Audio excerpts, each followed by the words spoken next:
uh, terkait dengan holistic care modern. Konsep dasar holistic care, gitu ya. Kemarin Ibu sudah mendapatkan materi bahwa holistic care yang harus kita lakukan seperti apa kita sebagai seorang bidan, gitu ya. Nah, di sini saya akan mencoba membahas melihat holistic care, ya, dilihat dari kebidanan seperti apa. Jadi kalau kita bicara tentang holistic care, memang di sini ada beberapa hal yang perlu, mungkin semuanya sudah disampaikan Ibu ya. Kalau holistic care itu kan artinya asuhan secara menyeluruh.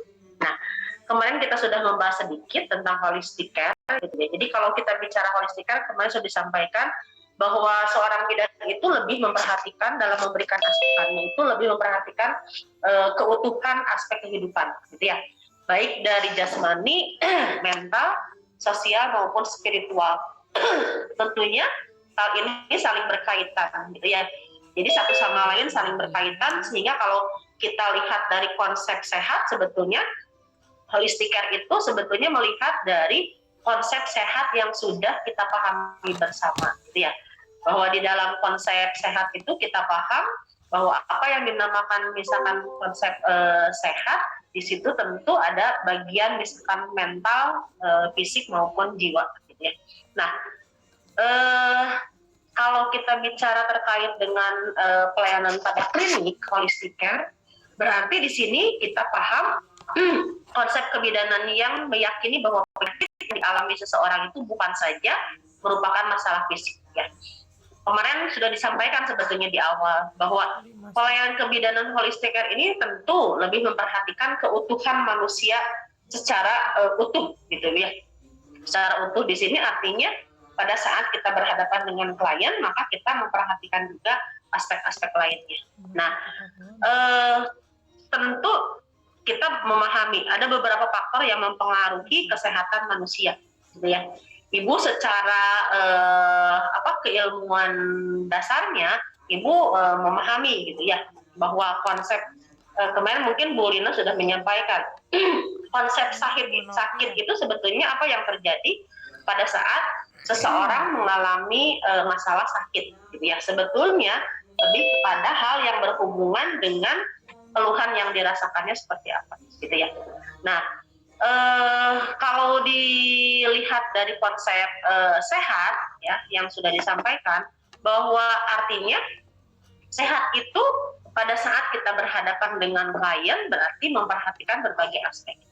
Nah, kalau kesehatan holistik ini sebetulnya disiplin ilmu, ya Bu ya. Jadi kalau kemarin sudah disampaikan, holistik itu adalah sebagai sebagai metode yang kita lakukan untuk memberikan asuhan. Nah, di sini kalau kita lihat bahwa kesehatan holistik ini merupakan salah satu disiplin ilmu yang mandiri dan merupakan gabungan dari berbagai macam pengobatan. Ya, pengobatan apa? Ya tentunya ini banyak sekali pengobatan di dalamnya, ya. Baik misalkan pengobatan barat, ya, pengobatan konvensional dan sistem pengobatan timur. Nah, tentunya pada saat kita bicara pemilihan pengobatan barat, konvensional maupun yang lainnya, tentu harus memperhatikan harus bisa dipertanggungjawabkan secara medis. Dan tentunya kita harus memahami, gitu, meskipun kita memberikan konsep asuhan kebidanan misalkan holistik, gitu ya, meskipun misalkan kita melihatnya hal-hal yang positif, namun tentunya ini kita harus memperhatikan, gitu ya, pada saat kita memberikan asuhan itu harus dilakukan secara bertanggung jawab dari aspek misalkan legalnya maupun misalkan ketepatan dalam memberikan asuhan dilihat dari hasil-hasil penelitian yang menunjukkan bahwa hal tersebut memang layak digunakan, ya. Nah, kemudian, ya, ini mungkin sudah disampaikan kemarin, ya Bu ya. Kalau menyeluruh, ya tentu asuhan tersebut harus memperhatikan, gitu ya, spiritual, moral, imajinasi, intelektual, budaya, estetik, emosi, dan fisik. Makanya kemarin kalau kita bicara terkait dengan holistic care, gitu ya, holistic care misalkan dalam hal intelektual, berarti apa yang harus kita lihat? bagaimana seseorang itu misalkan memiliki holistic care intelektual. Kemarin sudah disampaikan, seseorang itu mampu mengambil keputusan. Jadi intinya intelektual dalam asuhan kebidanan itu tentunya lebih kepada condong bagaimana seseorang itu menggunakan atau mengambil keputusan secara rasional, gitu ya. Kemarin budaya seperti apa ya, Ibu nanti mohon dilihat. Jadi secara umum kalau kita lihat, gitu ya, ada body, ada mind, ada spirit, ya. Nah tentunya body, mind, and spirit ini menyatu, gitu ya, di dalam seseorang. Tidak bisa terpisahkan, ya.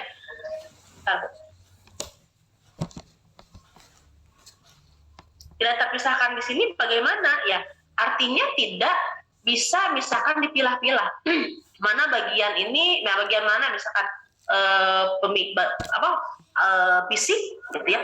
Kita pisahkan lagi misalkan terkait dengan pola pikir atau mind, itu bisa dilakukan. Ya, nah ini kita lihat pengobatan holistik. Ya, kalau kita bicara pengobatan holistik, maka di sini berarti kita menggunakan konsep menyeluruh antara keterpaduan jiwa dan raga dengan metode alami.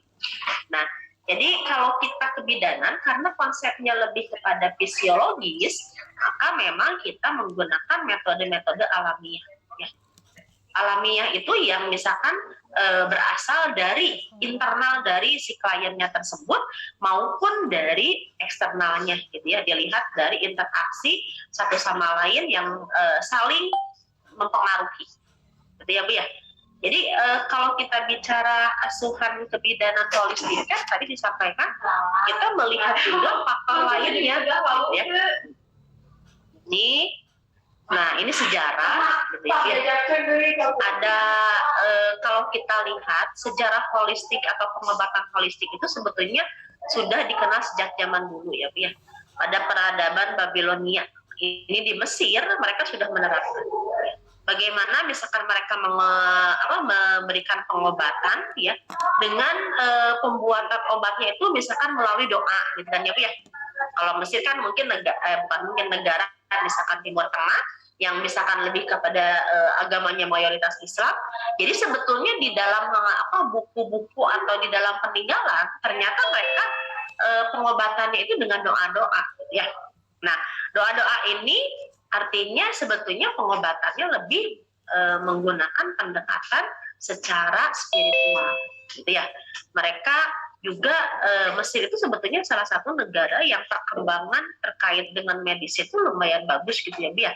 Mereka mempraktekkan kefarmasian, kedokteran, keperawatan secara spiritual dalam melakukan pengobatan suatu penyakit. Ya. Nah, ini ada pengobatan secara holistik juga dikenalkan oleh para tokoh kesehatan, di antaranya Ibnu Sina.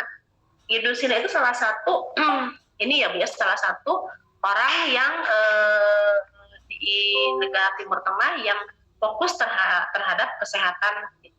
Kemudian Hippocrates, ya, di mana mereka mengenalkan misalkan Avicenna yang mengatakan bahwa kekuatan imunitas itu tergantung 4 faktor, ya, antara lain spiritual, mental, emosional, dan fisik. Jadi menurut mereka untuk misalkan membangun imunitas seseorang itu bukan hanya fisik justru yang harus kita bangun, ya. Karena mereka mengatakan fisik itu hanya 50%. Tetapi yang mereka harus bangun adalah spiritual. Nah, ini mungkin kita bisa lihat, ya, dia. Saya punya orang tuanya teman saya, dia punya kanker, gitu ya, Bu ya. Sudah dijas sama dokter bahwa hidupnya itu tinggal 4 bulan lagi, gitu. Nah, ya, dia agamanya Nasrani, gitu. Karena memiliki kepercayaan, gitu ya, bahwa misalkan sehat itu adalah bisa dikelola, diatur oleh dirinya sendiri, gitu ya. Ya, orang tuanya tersebut percaya gitu bahwa dia tidak akan meninggal cepat-cepat, gitu ya. Jadi mereka ternyata spiritual, gitu ya. Spiritual itu sangat penting sekali, gitu. Kenapa? Karena secara logika, gitu ya. Contohnya misalkan sekarang terapi-terapi morotal, gitu ya, Bu ya, digunakan itu kan sebetulnya pada saat diperdengarkan morotal itu ada reseptor-reseptor di dalam tubuh yang bisa misalkan menerima rangsangan tersebut, nah itu berpengaruh. Ya. Seperti kita lah ya, mungkin pada saat kita stres atau pada saat kita banyak pikiran, gitu ya, Bu ya. kalau misalnya kita ibadah sholatnya biasanya lebih khusyuk gitu ya, itu kan akan membawa kedamaian. Nah itu kan ternyata sama gitu. Ini menurut Ibnu Sina dengan Hippocrates bahwa sebetulnya faktor utama untuk seseorang imunnya meningkat bukan fisik, ya, tapi justru spiritual. Karena imunitas itu kan sebetulnya dikelola di dalam tubuhnya ya Bu ya. Ada beberapa misalkan reseptor-reseptor yang akan berpengaruh. Nah, kemudian sejarawan juga belum bisa memastikan dari bangsa mana pertama kali mempraktekkan. Jadi kalau kita lihat gitu ya, pengobatan yang cenderung non farmakologi itu sebetulnya yang paling banyak itu adalah di India dengan Cina ya Bu ya. Sekarang Cina-Cina itu mereka menggunakan terapi-terapi yang memang diperuntukkan misalkan untuk pengobatan. Ya.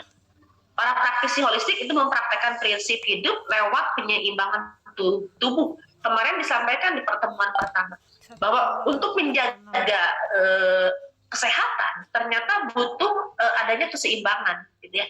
Nah demikian pula dengan pengobatan holistiker, bahwa ternyata untuk misalkan para praktisi holistiker itu mempraktekkan bagaimana menjaga keseimbangan, gitu ya, antara misalkan aspek yang ada di dalam tubuh seseorang.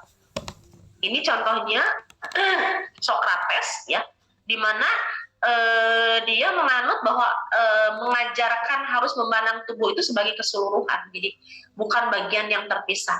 Artinya logikanya mereka menganalogikan bahwa pada saat misalkan perih gitu ya, perih atau misalkan sakit, kenapa yang misalkan bereaksi itu mata keluar air mata, gitu ya, keringat berkeringat. Nah ternyata itu menunjukkan bahwa sebetulnya sakit itu bisa mempengaruhi aspek yang ada di dalam tubuh manusia.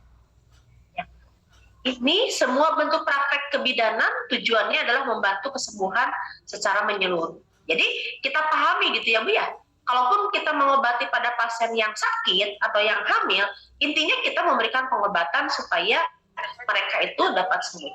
Ya, di sini ada beberapa misalkan sumber yang mengatakan bahwa perawat melihat pasien itu sebagai manusia secara utuh ya Bu ya.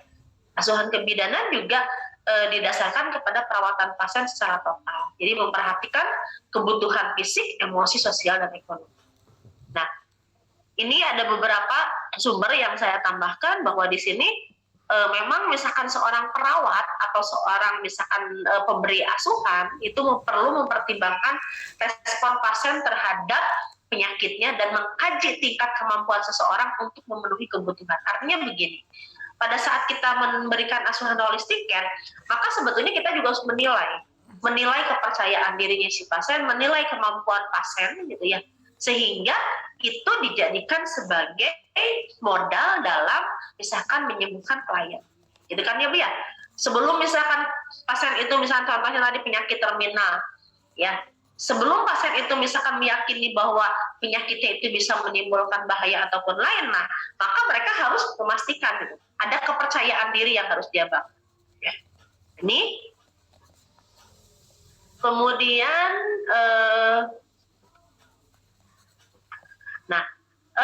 kemarin Bu Lina menyampaikan bahwa kalau kita bicara terkait dengan konsep sehat, maka asuhan atau pengobatan pun itu kita kelompokkan menjadi preventif gitu ya Bu ya. Itu saya yakin ibu-ibu sudah paham.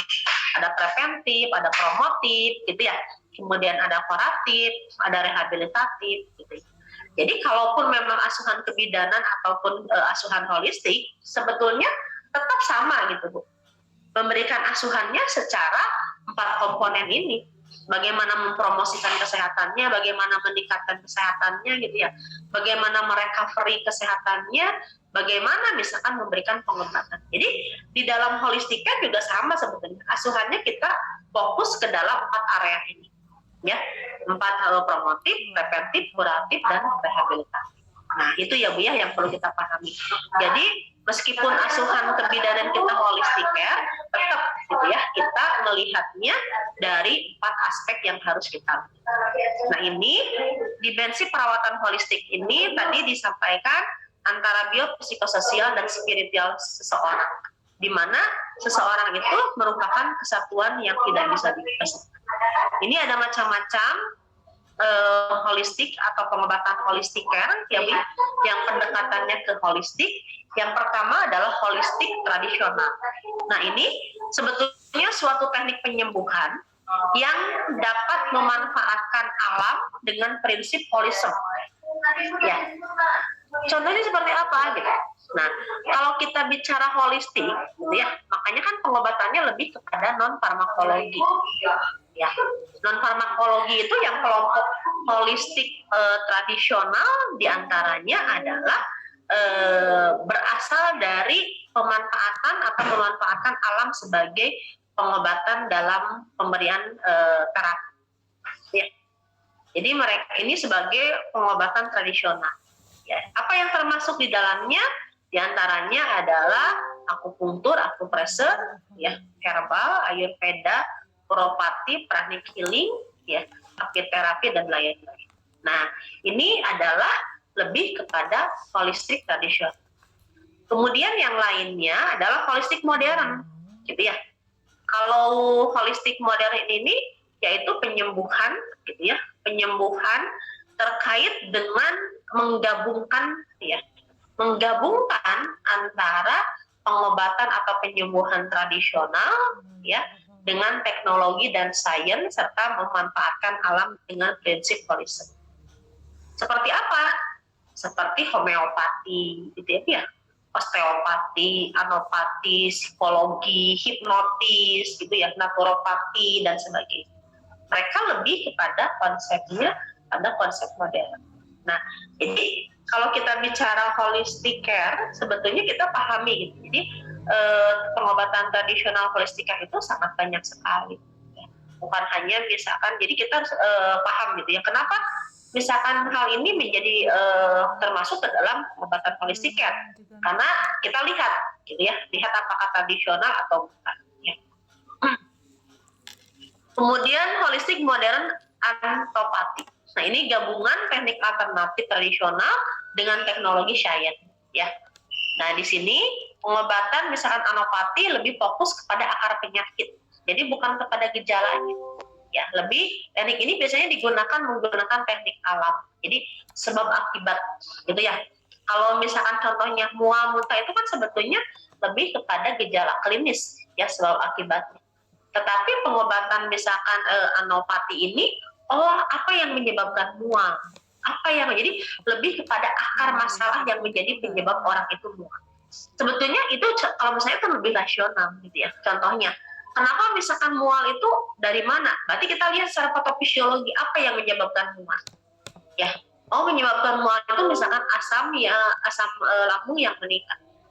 Lalu tindakannya apa yang dapat dilakukan untuk menurunkan asam lambung? Nah, gitu ya, secara bahasa sederhananya. Untuk meningkatkan asam lambung itu misalkan dengan teknik, apakah misalkan teknik basah yang dikeluarkan sehingga misalkan ada keseimbangan gitu ya Bu ya di dalam misalkan tubuh. Nah itu kan itu alopati. Jadi mereka lebih kepada akar masalah. Nah ini biasanya dilakukan ada yang 3 aplikasi gitu ya. Ada yang sederhana ya. Jadi tidak memerlukan obat-obatan.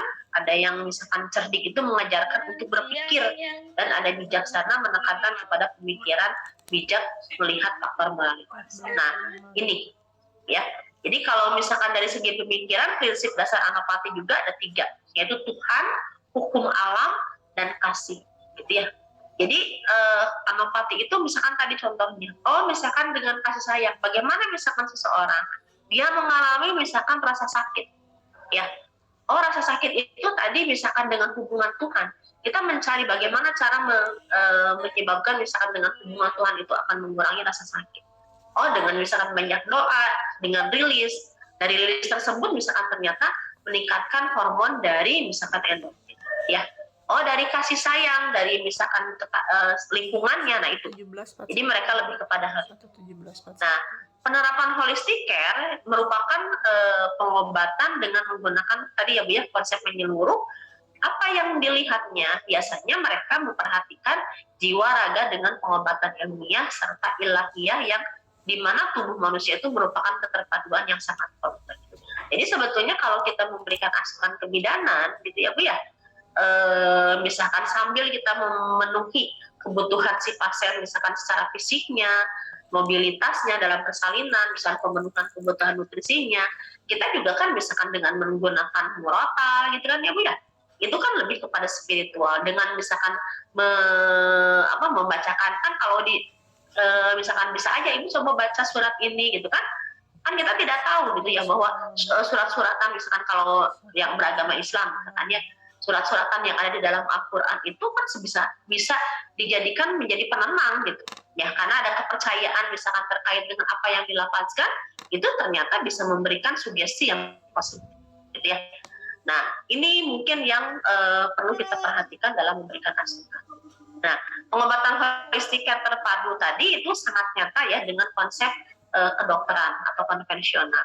Jadi sekarang pun dokter-dokter sama menggunakan terapi holistik ya, tapi mereka memang penekanannya karena diberikan kewenangan dalam pemberian pengobatan farmakologi, mereka lebih berkombinasi antara obat dengan non farmakologi, gitu ya.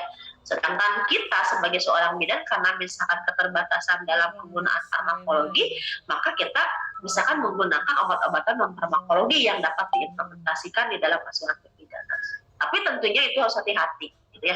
Karena contohnya sekarang kan lagi booming ya Bu ya, obat-obatan atau misalkan ternyata paracetamol di dalam kandungannya itu mengandung misalkan pencampurnya itu mengandung zat yang bisa misalkan meningkatkan terjadinya gagal ginjal gitu kan, sekarang lagi booming gitu ya. Kalau kita bicara dari dulu juga makan paraset ya mungkin iya, tapi mungkin tadi di dalam perkembangan itu kan sekarang polusi kan bisa mempengaruhi ya.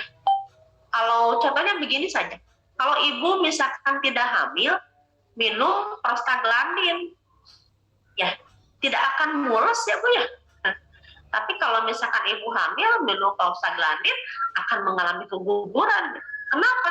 Karena di dalam tubuh itu ada reseptor-reseptor. Nah mungkin gitu ya. Sekarang kan kita tidak paham lingkungan kita, pola makan, gitu, kebiasaan yang ada di anak itu yang mungkin menjadi reseptor yang sehingga misalkan meningkatkan seseorang itu mengalami gangguan ginjal. Gitu ya. Karena kan di zaman dulu juga kita sudah menggunakan paraset, tapi kenapa sekarang booming? Nah, berarti ada faktor lain. Meskipun secara misalkan kandungan dari zatnya memang ada yang berpengaruh. Nah, ini. Nah, kemudian kalau kita lihat, jadi pengobatan holistik care itu lebih menekankan kalau pada pasien yang sakit membangkitkan sistem imun, ya, membangkitkan sistem imun kalau dia sakit, ya. Jadi kalau membangunkan sistem imun itu seperti apa? Jadi kalau sistem imun ya tentu misalkan kalau dia menggunakan farmakologi, obat-obatan yang digunakan misalkan untuk meningkatkan kemampuannya. Tapi kalau misalkan yang non farmakologi, sistem imun itu bisa dengan cara apa? Kan tadi contohnya pada saat seseorang misalkan dia pasrah dengan keadaannya, itu kan akan memberikan suatu tahap atau keadaan di mana dia misalkan sangat rileks. Ternyata pada saat seseorang rileks, misalkan dikeluarkanlah hormon misalkan ya, hormon yang dikeluarkan dalam tubuh itu yang bisa menyeimbangkan atau misalkan rasa tenang. Seperti itu. Ada yang mau ditanyakan dulu Bu? Satu. Belum.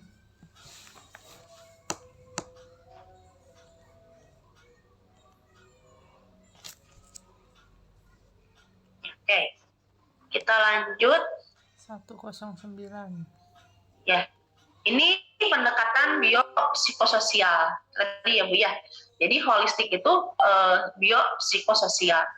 Ya, biopsikososial itu tentu tidak bisa terlepas dari individu, keluarga dan masyarakat. Coba sekedap. Itu maunya yang kalau cukup berarti ya sama Bu Teh. Habis itu. Jadi sebenarnya ya kurang dari ukur. Pas mah. Tilu kurang ya, berarti excellent. Sebentar ya Bu. Apa nih? Ini malah enak Itu udah saya kayak ngedrop laptopnya, jadi harus terpasang terus. Bisa bawa-bawa. Ini minggu dasar kan dari presiden macam. Kalau benar. Apa ya? Teman-teman itu virus tadi. Kan bilang itu mau mulai kalau lagi mereka buka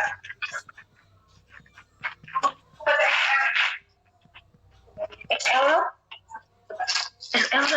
Sorry. 35. Nunya tadi acak ya maaf ya Bu ya. Nah gini ya Bu ya, jadi pendekatan biopsikososial ini tadi ya kita juga melihat dari aspek individu, keluarga, dan masyarakat. Nah, individu itu sebagai manusia dengan kondisi fisik dan faktor psiko. Ya, psikonya apa?